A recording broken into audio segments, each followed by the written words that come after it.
Hello everyone, thanks for joining us here on Horizon.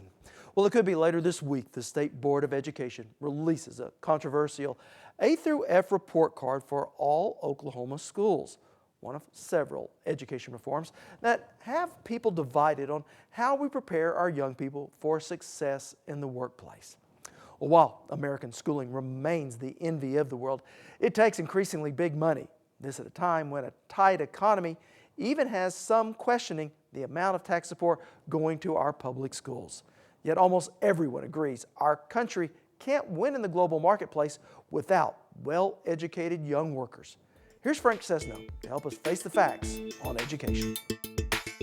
It's Social Mobility 101, where the American dream begins, right? Go to school, get smart, get ahead. But education's been in trouble in this country for a long time, and now the world is closing in. Worries about the value and the quality of education abound. Billions of tax dollars go into public schools, a nationwide average of more than $10,000 per student. Yet student test scores keep falling, reading the lowest levels in 40 years, math not far behind. Defenders say it's because a bigger, more diverse pool of students takes those tests nowadays.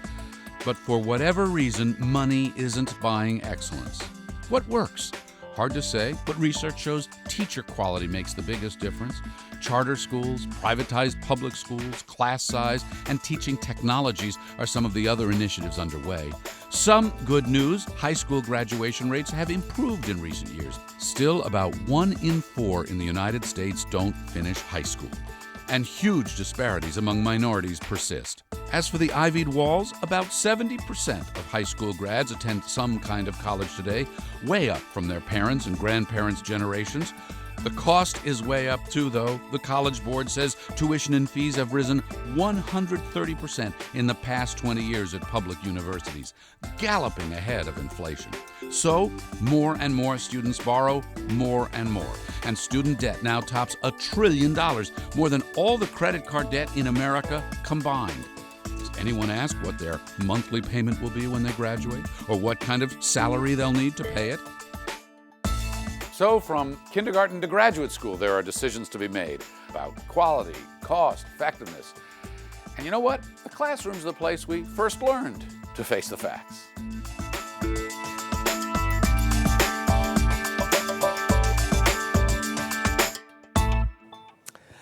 And to get the education they want, some parents are steering their children into private schools, assuming they'll get a better education from more qualified teachers. But here's what we know. According to the U.S. Department of Education, students of teachers with advanced degrees generally do better on math assessments. And when it comes to who has those degrees, this just may surprise you. 52% of the nation's 3.3 million public school teachers have a master's degree or better, compared to just 38% of teachers at private schools. And while a master's degree does not necessarily make a better teacher, it does lead to higher test scores, at least in mathematics. Look at this. When you track 8th grade math scores for the past 6 years, you see a gradual increase in both classrooms. But it is those teachers with a master's degree or higher here on top whose students continually outperform their counterparts. So why not require all math teachers to have a master's degree or higher? Well, that just comes down to money. Higher education is not free. Student loan debt is the only category of consumer debt still rising in post-recession America. Here's more from our friends at Face the Facts USA.